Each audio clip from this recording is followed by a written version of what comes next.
Salut, ça va bien, j'espère. Suite de la série sur les défenses des critiques catholiques, dans ce document écrit par un représentant de l'Église catholique où il défend en fait les critiques qu'on apporte souvent au catholicisme, l'adoration, l'idolâtrie, la prière à Marie, la prière des saints, le chapelet, les trucs comme ça là.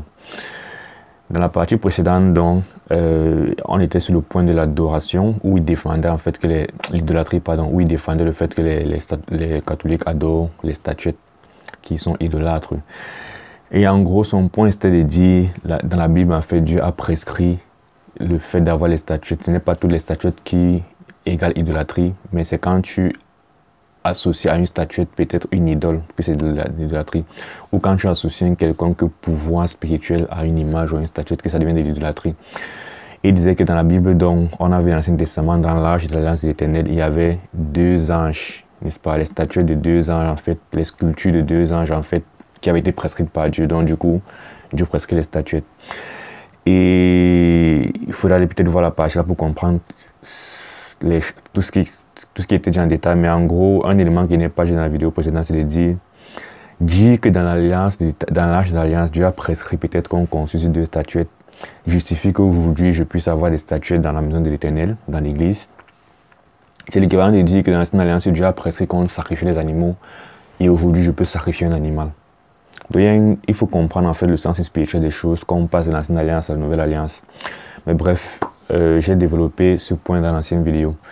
Donc dans la conclusion de cette partie qu'on a vue, il disait, dans l'église catholique, il en va exactement comme dans la Bible, les statues ou images sont seulement des signes ou symboles pour notre foi. Elles ne font l'objet d'aucune adoration. Il est absurde de prétendre que les catholiques les adorent comme le feraient de vulgaires païens primitifs. Cela démontre une complète méconnaissance de la foi catholique et des passages bibliques où Dieu prescrit certaines représentations ou statues. Donc c'est de ça que je parlais. L'autre élément qu'il faut considérer, c'est de dire, c'est pas parce que tu dis de ta bouche que tu n'adores pas que je suis en train d'adorer forcément. C'est un peu comme, je vais prendre un exemple extrême pour qu'on se comprenne. Un musulman ne va jamais dire qu'il adore une idole ou un autre Dieu que le vrai Dieu. Mais par définition, son Dieu en fait est différent du Dieu qui a envoyé Jésus-Christ mourir et ressusciter pour nos péchés. Quand dans la Bible on nous dit que l'Éternel Dieu dit que son Fils devait mourir et ressusciter, dans le Coran peut-être Allah dit Jésus n'est pas mort. Ça fait donc qu'on a deux dieux différents. Donc un musulman ne va jamais dire de sa bouche qu'il adore une idole, un faux Dieu. Mais dans les faits, il adore un faux Dieu, il adore une idole. Donc c'est pas parce que tu dis de ta bouche que la statuette, si en fait je ne l'adore pas, que dans les faits, ce n'est pas ce qui se fait.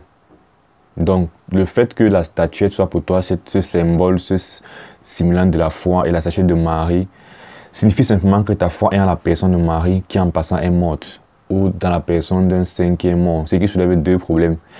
Pourquoi ta foi est dans un être au lieu d'être en la personne de Dieu lui-même? Donc ça fait adoration, ça fait idolâtrie, ça fait considération inappropriée pour un être humain. Et de deux, quelqu'un est déjà mort et la Bible interdit en fait qu'on prie, qu'on consulte, qu'on considère les morts en fait. On doit s'adresser à notre Dieu pour toute question d'espérance, de demande, de prière, tout ça.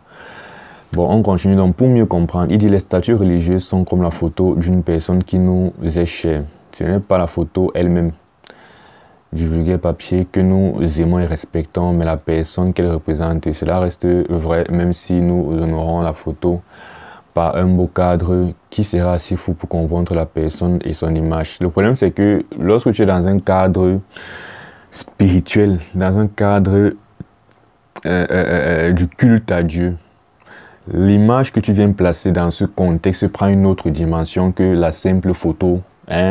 Je peux avoir la photo de mon père sur le chevet de mon lit, dans mon salon, ou de ma mère, n'est-ce pas?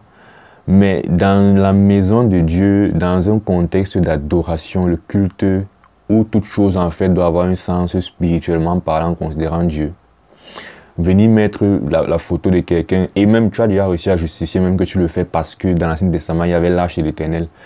Donc tu équivaut en quelque sorte le symbole de l'Arche de l'Éternel qui est la présence de la personne de Dieu.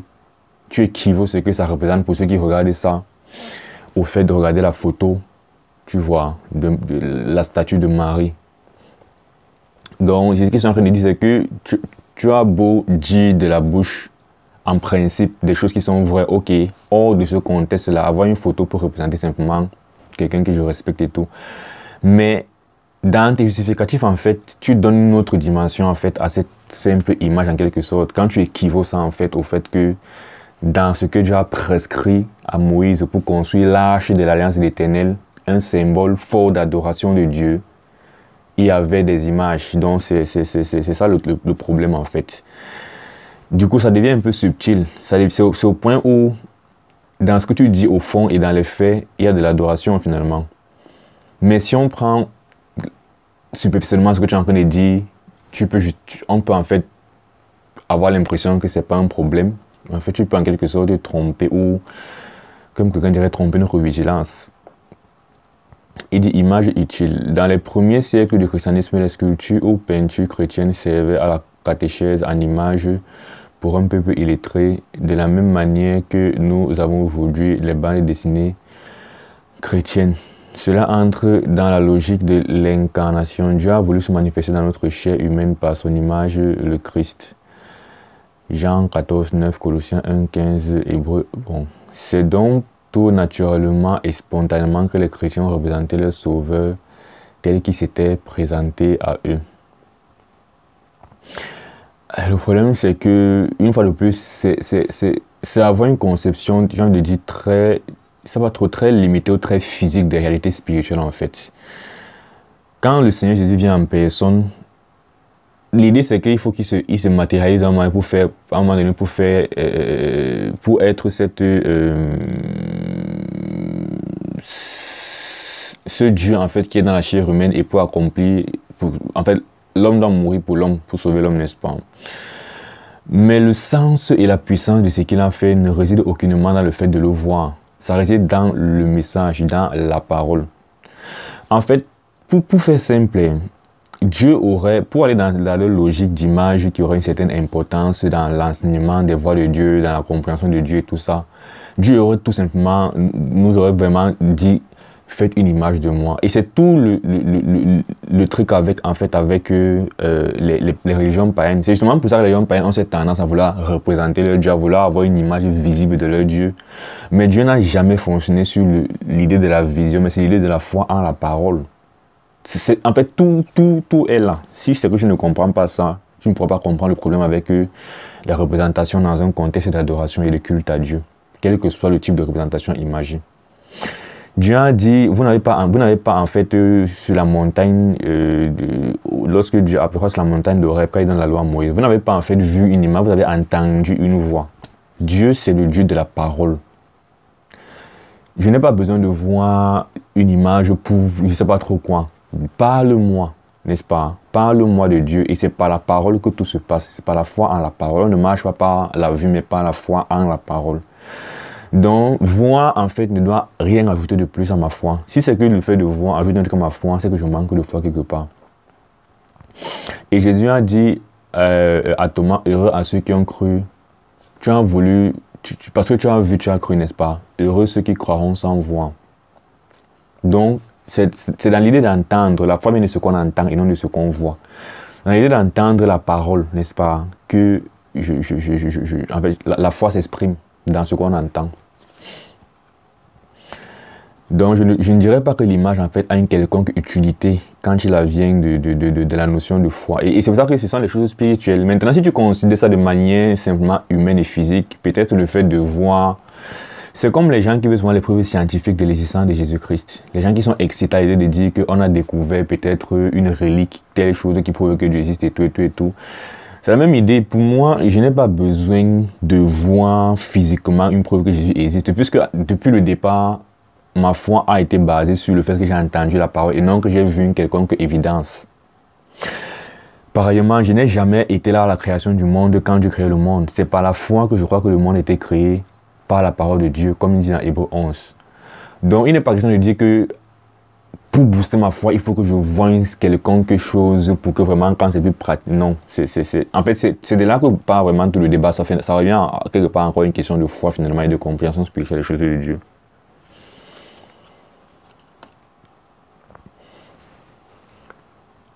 Ces représentations religieuses concernent d'abord Christ, image de Dieu. Colossiens 1. Ok, les saintes images représentent ensuite ceux que Dieu nous donne en exemple comme grand témoin de la foi. Donc il appelle ça saintes images en passant. Pourquoi justement cette image? C'est pour ça que dans les dits, tu peux avoir l'impression qu'il n'y a pas de... Et je reviens sur un fait. Dieu ne veut pas en fait qu'on fasse une image de lui parce qu'il connaît la nature de l'être humain. L'être humain est naturellement comme ça. L'être humain va naturellement s'attacher à des images si tu lui mets des images. Donc c'est pour ça que pour éviter toutes sortes de créations d'idolâtrie, Dieu dit ne faites pas d'image. Et voilà donc ce qui se passe dans l'église catholique, c'est que même si on admet que dans le principe il n'y a pas de l'idolâtrie, parce que moi ce que je suis en train de dire c'est que dans le principe même de ressentir le besoin de mettre une statuette dans un contexte de culte à Dieu, dans le principe il y a de l'idolâtrie. Mais même si on dit qu'il n'y a pas de l'idolâtrie dans ce principe et que c'était vraiment innocent de faire une statuette de Marie et des saints, je dirais que c'est toujours un peu inconsidéré compte tenu en fait, de la nature humaine qui va naturellement s'attacher finalement à ça et adorer la chose en question. Donc c'est un peu ça l'idée.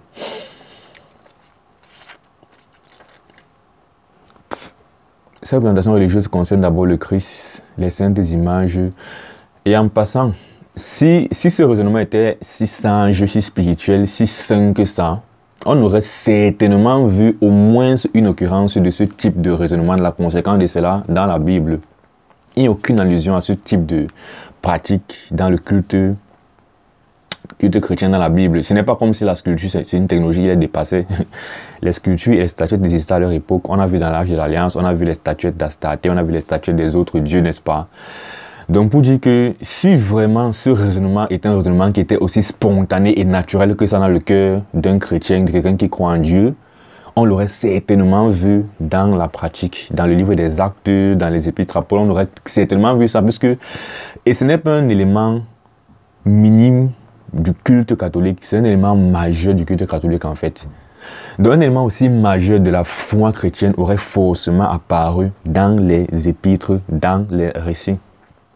D'où ce qu'on va encore appeler justement cette tradition apostolique justement qui est extra-biblique est problématique.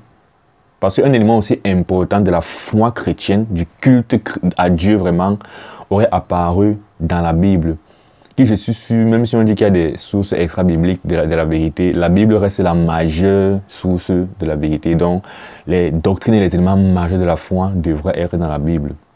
Mais il n'y a pas.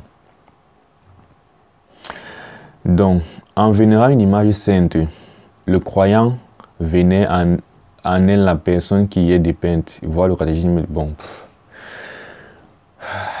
Pourquoi deux poids, deux mesures en matière de symboles? L'on accepte bien les statues dans nos villes. L'on trouve normal d'exposer chez soi ou dans nos bureaux le portrait du président ou nos photos de famille. Donc, une fois de plus, alors pourquoi s'offusquer des statues ou images représentant le Christ, la Vierge ou autres saints chez les catholiques qui font ainsi mémoire de leur Seigneur et de leur famille spirituelle? Une fois de plus, c'est le contexte qui dérange. Ouais, je lisais aujourd'hui, par exemple, je lisais aujourd'hui dans Matthieu, le Seigneur a dit les nations en fait du monde, n'est-ce pas? Les dirigeants dans le monde en fait, qu'est-ce qu'ils font? Ils tyrannisent en quelque sorte ceux qui sont sous eux. Il les commande, ceux qui sont sur eux, etc. Et Jésus disait à ses disciples que quoi? Dans le royaume des cieux, en fait, le plus grand, c'est les autres. Il y a une logique qui est totalement différente quand tu es dans un contexte spirituel et quand tu es dans un contexte physique, humain du monde, n'est-ce pas? Dieu ne nous juge pas de la même façon dans les deux contextes. Ça veut dire que quoi? Le plus grand, c'est littéralement celui qui va s'abaisser et servir les autres. Mais un président ne va jamais laver les pieds d'un citoyen. Je veux dire, à un moment donné, ça devient irréaliste en fait de considérer que la vie se passe comme ça.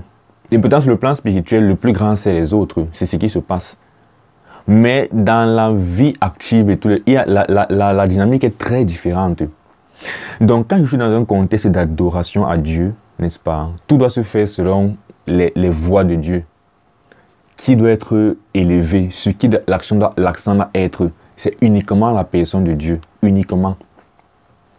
Mais sorti de ce contexte-là, est-ce que, hein, puisque en gros tu veux dire que quoi, prenons ton même argument ici, si on peut avoir un portrait et une image de notre père, de notre mère, pourquoi ne pas avoir un portrait de Dieu? Ça c'est la même logique que tu es en train de faire. Le problème c'est que Dieu a dit, c'est interdit de faire un portrait de moi. Donc c'est ça le problème, c'est que, comme je t'ai en train de dire, il faut vraiment, du moment où il n'y a pas une approche spirituelle de toutes ces choses-ci, en fait, tout le problème va se créer, en fait. Quand je ne peux pas dissocier l'adoration et le culte de Dieu, qui est quelque chose d'autonement spirituel et d'autonement saint, et le reste de ce qui se fait, de ce qui est séculier, de ce qui est humain, ce qui est strictement le domaine du naturel, du physique, du charnel, du moral, du social, tout ça. L'on accepte les insignes uniformes drapeaux qui manifestent l'appartenance à un corps ou à un pays et on les respecte et les salue au drapeau. Bref, tout ce qui va dire, c'est en fait, comme étant en train de dire, c'est qu'il n'a pas dissocié en fait les choses saintes et les choses de la vie pratique et la vie de tous les jours. C'est totalement, le monde et le spirituel, le sacré, c'est différent. Ce ne sont pas les mêmes principes qui s'appliquent. N'est-ce pas? Quand tu es dans le monde, en fait, tu marches selon les principes et les normes qui sont établis par le monde, qui ne sont pas en soi moralement incorrects, mais qui sont simplement des pratiques et des coutumes mondaines en soi. Mais quand tu es dans un contexte de l'église, quand tu entres dans l'église et dans l'adoration de Dieu, la dynamique est totalement différente. Si je ne peux pas comprendre ça, c'est dommage. Alors pourquoi dénigrer et taxer d'idolâtres les symboles religieux et les respects que leur portent les catholiques? Si on veut prendre la Bible à la lettre, il faut alors tout condamner. Et voici l'erreur que les gens font souvent. La Bible, c'est pas un truc que... Ce qui définit ce qui est littéral dans la Bible, ce n'est pas que... ce n'est pas une affaire de que je prédéfinis comment je vais interpréter la Bible et puis j'applique ça partout. C'est que la Bible, en fait, elle-même s'exprime. La Bible nous fait comprendre les choses naturellement. Si je lis, comme j'ai pris l'exemple la dernière fois, si je lis, on dit par exemple que il avait des yeux de flamme. De sa bouche sortait une épée. Ça veut dire que c'est en train de clairement crier symbole, image, allégorie. Donc tu ne pourras pas prendre ça là, littéralement parlant. Mais par contre, il y a d'autres endroits que si je lis, naturellement ce sera littéral. Donc ce n'est pas que soit je prends tout de manière symbolique et je spiritualise tout, soit je prends tout de manière littérale. C'est simplement qu'en lisant la parole de Dieu, la parole s'exprime seule.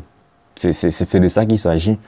Quand Jésus-Christ dit par exemple que si vous ne buvez mon sang, si vous ne mangez ma chair, vous n'aurez pas la vie éternelle. Aucune personne sensée ne va comprendre littéralement qu'il faut boire son sang et manger sa chair. Donc tu ne peux pas dire que appliquer dans la Bible, interpréter dans tout littéralement dans la Bible, non. Tu ne peux donc pas dire que spiritualisons tout dans la Bible, non. Parce qu'il y a maintenant des endroits, quand Jésus dit par exemple que celui qui croit en moi a la vie éternelle, c'est vraiment que si tu crois en lui, tu as la vie éternelle. C'est comme ça qu'il faut comprendre ça. Ou bien quand Jésus dit par exemple que, je ne sais pas trop quoi. Bref, les enseignements de Jésus-Christ par exemple, il faut être humble par exemple. Celui qui prête par exemple est une bénédiction, ne te détourne pas de celui qui veut t'emprunter. C'est littéral dans le sermon sur la montagne. Donc, et moi je pense sincèrement que le problème c'est que dans 1 Corinthiens 2, l'apôtre Paul dit l'homme animal ne comprend pas les choses de Dieu parce que c'est spirituellement qu'on en juge. Pour l'homme animal, les choses spirituelles sont une folie. Moi je pense que, comme on va certainement le voir dans la suite, les conceptions que les catholiques ont comprenant déjà même Marie, concernant le pardon du péché, l'intercession et tout ça, font qu'ils n'ont pas compris l'évangile, ils n'ont pas compris vraiment l'évangile. Et donc, croire en fait en la doctrine, au dogme catholique concernant le pardon des péchés et tout ça, avec le rôle que Marie a dedans, ça veut dire ne pas avoir reçu l'évangile. Conséquent, tu n'as pas le Saint-Esprit, tu n'es pas sauvé. Et c'est donc pour ça que tous les concepts chrétiens, tout le raisonnement, c'est en fait, est basé sur une mauvaise compréhension des réalités spirituelles. Donc le problème va toujours revenir à quoi? Est-ce que vous avez compris l'évangile? Est-ce que vous avez le Saint-Esprit dans votre religion? Sinon, vous ne comprenez pas les choses de Dieu. Vous avez une conception... et c'est ça le problème, c'est qu'ils ont une conception littérale des choses. Et quand tu viens dire les choses sont spirituelles, ils te disaient que dans ce cas, spiritualise tout. Ou alors, je ne sais pas trop quoi. Bref, je vais avancer.